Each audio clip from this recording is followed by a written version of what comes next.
안녕하세요. 여기는 대한민국 서울 강남구 대치동 교육의 1번지에서 오늘 제2강을 시작하겠습니다. 저희 사이트는 해외에 계신 학부모님이나 또 국내 대학을 지원하는 수험생들에게 아주 국내 대학에 지원하면서 필요한 아주 유용한 정보를 제공하는 사이트입니다. 저희 사이트를 시청한 후에 추가적인 궁금한 내용이 있으시면 저희 유튜브에 댓글을 달아주시면 저희가 해당하는 내용을 다시 촬영해서 업로드 해드리도록 하겠습니다. 자, 지난 시간에 저희가 1강에서는 한국 대학 입시 구조에 관해서 간단하게 설명을 드렸고, 자, 오늘은 2강 해외고 및 특례생이 한국 대학을 지원하는 데 있어서 어떤 마음가짐을 임해야 되는지, 이거는 사실은 별로 안 중요할 것 같아 보이지만 저같이 학생들 지도한 경력이 많은 사람으로서는 오히려 이러한 마음가짐이 훨씬 더 아주 장기간 걸쳐지는 입시에 더 중요한 사항이라고 생각합니다. 그래서 오늘은 학생들이 어떤 마음가짐을 가지고 입시를 임해야 되는지 설명을 좀 하도록 하겠습니다. 자, 우선 저희가 자료 화면을 잠깐만 보도록 하겠습니다. 자, 올해 2020년 3년 특례 학생들의 지원 경쟁률이 나와 있습니다. 자, 보시다시피 문과대학은 한 4.44대 1, 그 다음에 상경대학 4.14대 1, 그 다음에 경영대학은 좀 경쟁률이 높았죠. 7대 1이라고 하는 그런 경쟁률을 보이고 있습니다. 물론 이제 우리가 한국대학에서 논술 전형, 이런 전형은 여러분들이 잘 모를 수 있으나 경쟁률이 거의 100대 1, 50대 1 그렇습니다. 대단히 어려운 전형. 그러니까 여러분들은 사실은 그거에 비해서는 상대적으로 경쟁률이 좀 낮아 보입니다. 그러나 좀 더 부가적인 설명은 제가 더 이따 드리도록 하고, 자, 이과생들이 지원하는 주요 학과들, 이과대학이라고 하는 곳이 전체적으로 8.1의 경쟁률을 보였고, 공과대학도 9.44대 1, 생명시스템 대학이라고 하는 생명공학과, 이런 학과에 해당하는 건 12대 1이라고 하는 비교적 다른 학과에 비해서 좀 높은 경쟁률을 보이고 있습니다. 그 다음에 사회과학대학 5.75대 1, 그 다음에 음악대학, 그 다음에 생명과학대학 한 8.5대 1, 이 정도로 보이고 있고, 아마도 우리가 예상한 것처럼 의과대학은 한 15대 1이라고 하는 높은 경쟁률을 보여주고 있습니다. 언더우드 국제대학을 보면 대략 7.8대 1, 4.0대 1, 그 다음에 융합인문사회는 10.1, 이 정도 되는데, 여기서 중요한 것은 여러분들이 제가 경험적으로 보면 사실 과거에는 특례 전형이 좀 쉬웠던 게 사실입니다. 그러나 최근에는 우리 주재원 부모님들이 워낙 또 훌륭하신 분이 많으시고 또 교육도 잘 시켜서 우수한 학생들이 굉장히 많습니다. 그래서 실제로 경쟁률은 국내 대학의 경쟁률에 비해서 좀 낮은 것 같지만 사실은 그렇다고 결코 낮은 경쟁률은 아닙니다.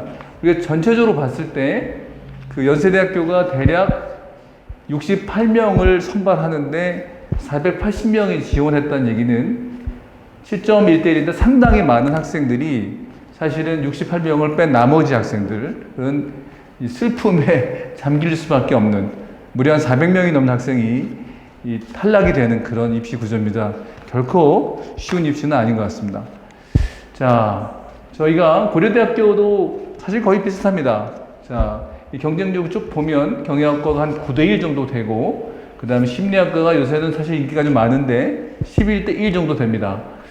자, 그리고 여기서 통계학과가 한 10대 1 정도 되고, 수학과가 13대 1. 그래서 전반적으로 연세대학교하고 커다란 차이는 없다고 보고, 의과대학 역시 15대 1이라고 하는 높은 경쟁률을 보여주고 있습니다. 자, 그리고 그 다음에 다른 학과들, 또 디자인 조형학부는 12대 1, 그리고 보건과학대학의 바이오 시스템 학과는 10대1, 바이오 의공학과는 11대1. 그래서 사실상 좀 높은 경쟁률을 보이는데, 고려대인 경우도 75명을 선발하는데 485명이 지원했으니까 연대랑 비슷한 그런 경쟁률을 보여주고 있습니다.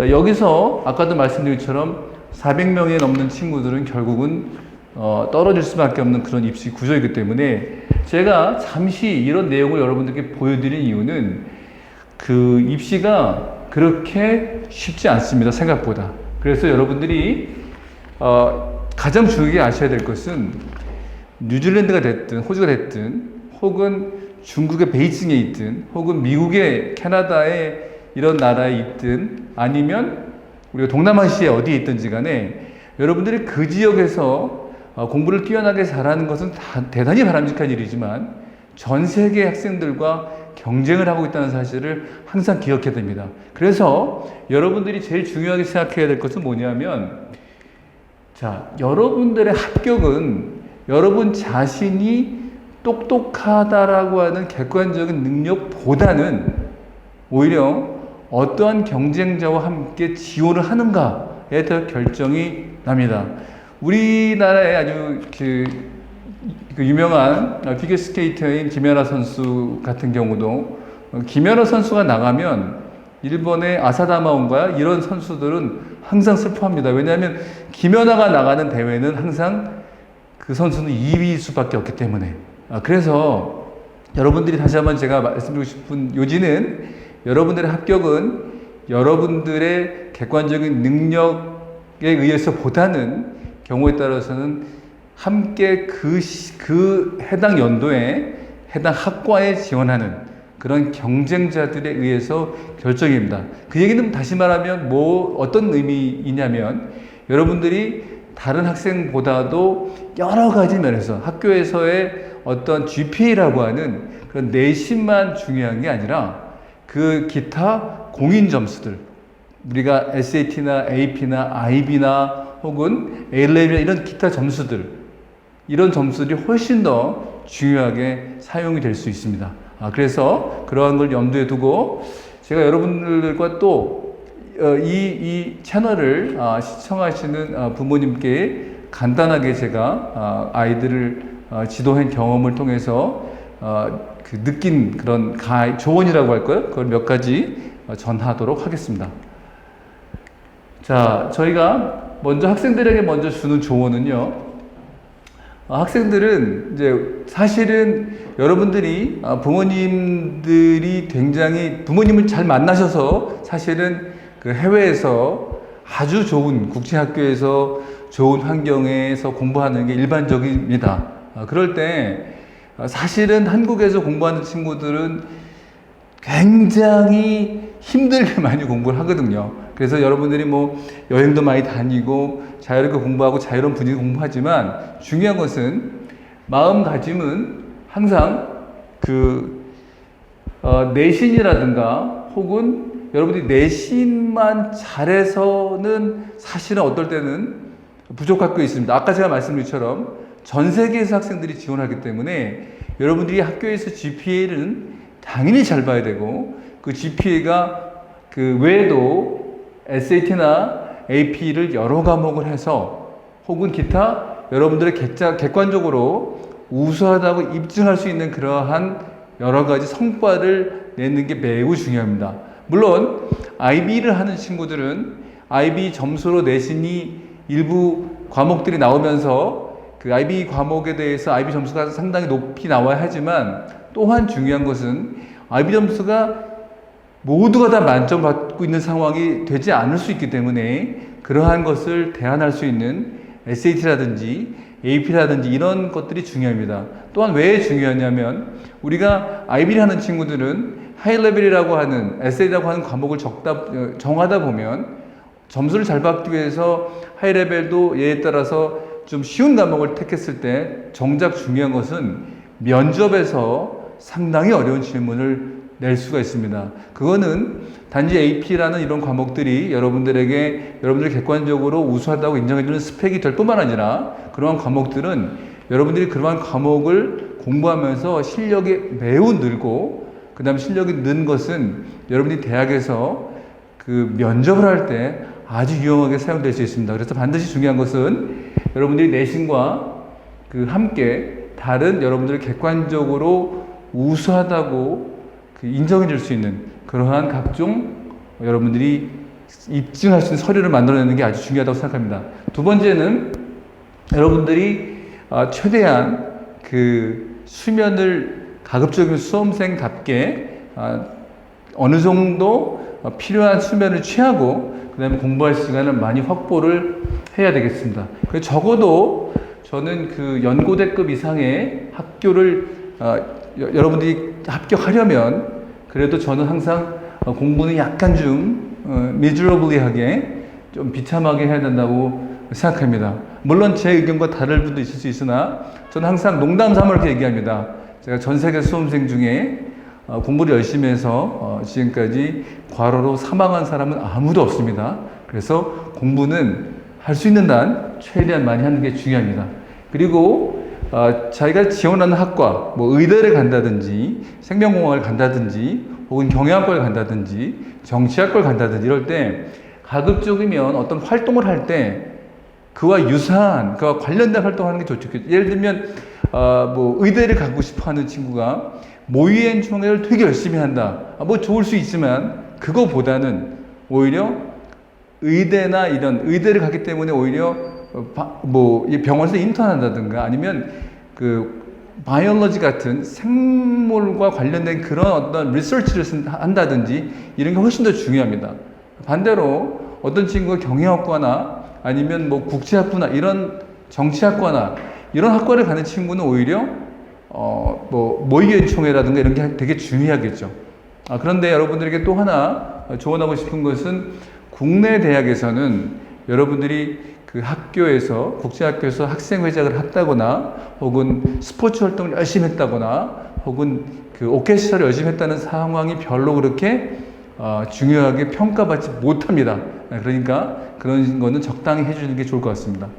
자, 그 다음에 여러분들이 학교를 지원할 때 아주 중요한 사안인데 특례생은 정원의 2% 이내이기 때문에 3년 특례인 경우는 아주 중요한 사안이죠. 그래서 같은 학교, 제가 우리 학교에서 나보다 혹시 조금 더 잘하거나 거의 비슷한 친구가 있다면 같은 학교의 같은 과, 같은 계열은 지원하지 않는 게 좋습니다. 왜냐하면 그 대학에서는 특정 국가의 특정 고등학교 출신을 2명 뽑는 일은 없습니다. 정원이 거의 적기 때문에 그래서 그건 항상 우리가 공유해야 되는 중요한 사실이고 마지막으로 수험생들은 공부에만 집중할 수 있는 그런 상황을 만들어내는 게 가장 중요할 것 같습니다. 자, 그러면 제가 그 다음 화면은 부모님들께 좀 드리고 싶은 조언은 자, 우리가 입시는 사실상은 학생 혼자 하는 건 아닙니다. 잘 아시겠지만 그래서 대부분 잘 알고 계시겠지만 그래도 특례 전형, 뭐 해외고 전형 우리나라 입시를 잘 아셔서 그리고 그 소위 말하는 그 학생부 종합이라고 하는 학종 그러니까 지금 이제 그 서울대나 성균관대학교는 우리가 학종이라고 부릅니다. 실제로 그래서 그러한 경우를 우리가 지원할 수 있기 때문에 학생부 종합이라는 전형은 어떤 전형인지 그리고 그 특례 전형은 어떤 전형인지를 정확하게 아셔야 학생들에게 여러 가지로 도움을 주실 수 있습니다. 두 번째는 학생들을 잘 이끌어가는 게 되게 중요합니다. 뭐 아이들 키우다 보면 저도 뭐 아이를 키우는 그런 부모 역할을 계속 하고 있지만 우리가 중요한 것은 학생들과 수험생은 부모님들께서 혹시나 사춘기를 겪기 때문에 혹시 속상한 마음이 있어도 너 이러려면 공부하지 마라 뭐 이런 식의 얘기는 절대 하시면 안 됩니다. 오히려 학생들은 엄마가 너 그러려면 공부하지 말아라 하면 정말 기쁘게 생각하고 공부 안 합니다. 그 순간부터는. 그러니까 그런 얘기는 하지 마시고 그냥 잘 격려해서 잘 이끌어가고 또 세 번째는 공부에 있어서는 타협이 있을 수가 없습니다. 다른 거는 학생의 의견을 존중해 줄 수 있지만 공부에 있어서는 가급적이면 학생이 공부를 열심히 할 수 있는 그러한 상황을 계속해서 만들어주는 게 그 부모님의 중요한 역할이 되겠습니다. 그 다음에 네 번째는 그 주변 사람들에게 아주 잘합니다. 뭐 평소 잘하시겠지만 특히 이 수험생을 둔 학부모님께서는 이 하늘이 감동할수록, 왜냐하면 이 아이를 키우다 보면 정보가 많이 필요합니다. 그래서 어떤 중요한 정보를 같이 공유를 해야 되는데 그럴 때는 엄마의 외교력이 굉장히 필요합니다. 그래서 주변의 사람들에게 항상 특히 좀 잘하셨으면 좋겠고, 다섯 번째는 학생들이 이 객관적인 점수를 많이 확보할 수 있도록 만드는 게 굉장히 중요합니다. 올해 제가 지도했던 제자 중에 중국대 스위대를 간 친구가 있는데 이 친구는 토플과 토익을 만점 받았습니다. 그래서 다른 훌륭한 점도 있지만 역시 만점을 토플 토익 받았더니 그 어려운 특례 전형으로 중국대 스위대를 합격했습니다. 여러분들도 그 해외에서 주로 영어권 국가에 살고 있기 때문에 그게 IB를 할지라도 IB를 물론 기본도 먼저 잘 하셔야 되고 여유가 생기면 시간을 내서라도 SAT나 혹은 AP나 이런 것들을 많이 해놓는 게 입시에 아주 유리합니다. 자, 그 다음에 시간이 낭비되지 않도록 많이 도와줍니다. 가급적이면 학생들이 시간을 잘 전략할 수 있도록 라이드를 잘 해주시다든지 아니면 잘 관리해 주셔서 학생들이 시간이 낭비되지 않도록 해주는 게 제일 중요하고요. 자, 마지막으로 학생들이 이제 사실은 그렇습니다. 해외에 있다 보면 되게 자유로운 교육 분위기를 하기 때문에 저는 이제 농담 반 진담 반 아이들이 제가 알아서 할게요 라고 하는 애를 제일 위험한 아이라고 봅니다. 그거는 학생들이 스스로 그렇게 정확하게 철두철미하게 할 수 있는 애들이 생각보다 많지 않습니다. 물론 그렇게 하는 애도 있지만, 그래서 어느 정도는 이 학생들의 공부하는 모습이 투명하게 검증이 되기 전까지는 가급적이면 부모님이 학생들이 공부하는 모습이 정확하게 이 시간에 어디서 무엇을 하는지 정확하게 확인될 수 있는 그런 환경을 조성하면 누구도 다 좋은 결과로 자기가 희망하는 대학의 학과에 합격할 수 있을 거라고 생각합니다. 자, 오늘은 제가 제 2강으로서 특히 한국대학을 준비한 학생들의 마음가짐 또 덧붙여서 학부모님도 아셔야 될 그런 내용들을 간단하게 조언을 드렸습니다.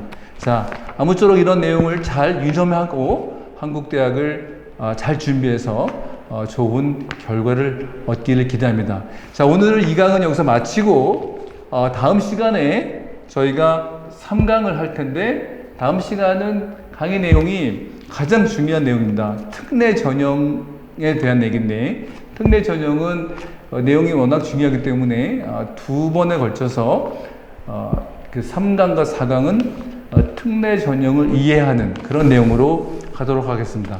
여러분 시청해 주셔서 감사합니다. 고맙습니다.